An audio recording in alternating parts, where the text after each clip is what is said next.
রাজশাহীর পুঠিয়ার ঝলমলিয়ায় কলার হাটে উঠে গেল বালুর ট্রাক। এতে ঘটনাস্থলেই 4 জনের মৃত্যু হয়েছে। এ বিষয়ে আরও জানাতে ঘটনাস্থল থেকে যুক্ত হচ্ছেন সহকর্মী সৌরভ হাবিব। সৌরভ, আহতদের মধ্যে কারো অবস্থা গুরুতর কিনা আর দুর্ঘটনাটা কিভাবে ঘটল বিস্তারিত জানাবেন।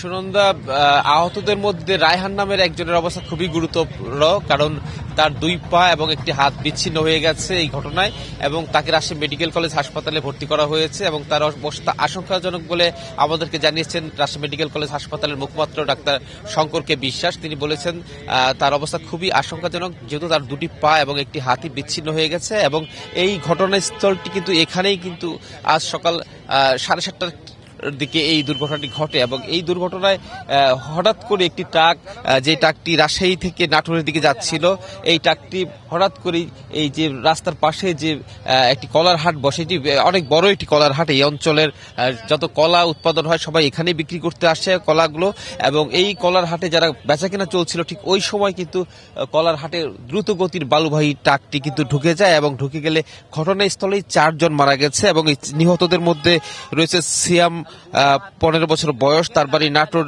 জেলার কাফুরিয়ায়। এর মধ্যে রয়েছেন ইসলাম উদ্দিন, তার বয়স 60 বছর এবং তার বাড়ি হচ্ছে চারঘাট উপজেলায়।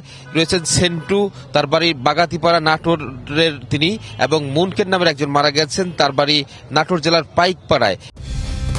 কালার এক্সপার্ট, জর্জ স্যাপ এবং মাইল্ড অন হ্যান্ডস টেকনোলজি সমৃদ্ধ অরিক্স ক্রিস্টাল ওয়াশ আপনার লন্ড্রি এক্সপার্ট।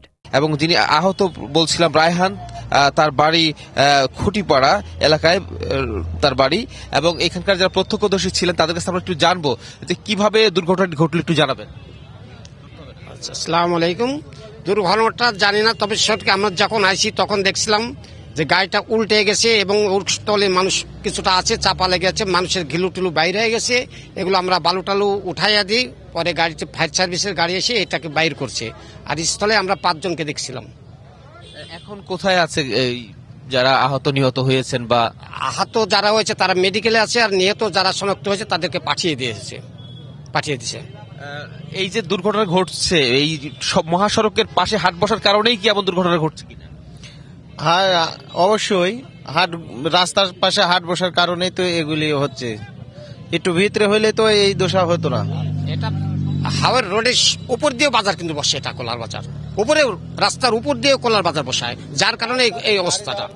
সুনন্দা যেটা বলছিলেন, তারা আসলে যে এই রাজশাহীর বেশ কিছু হাট বসে মহাসড়কের উপরে, এই মহাসড়কের উপরে হাট বসার কারণে কিন্তু প্রায় এমন দুর্ঘটনা ঘটে, এবং এটি ঢাকা রাজশাহী মহাসড়ক, এবং কোটি টাকা রাজস্ব আসে, বিশেষ করে ঝলমলিয়া হাট এবং বানেশ্বর হাট, কোটি কোটি টাকা রাজস্ব আসে, কিন্তু তারপরেও এই হাটগুলো যে নির্দিষ্ট জায়গা সেখানে বসে না, হাটগুলো বসে মহাসড়কের উপরে, যে কারণে কিন্তু প্রায় এমন দুর্ঘটনা ঘটে। আর আজকের যে বালুবাহী ট্রাকের যে দুর্ঘটনাটি, এটিও এমনই একটি দুর্ঘটনা, এবং যেহেতু মহাসড়কের পাশেই, যে কারণে ট্রাকটি কিন্তু নিয়ন্ত্রণ হারিয়ে সরাসরি হাটের যারা মানুষ তাদের উপর তুলে দেয়। সুনন্দা। সৌরভ, ধন্যবাদ আপনাকে।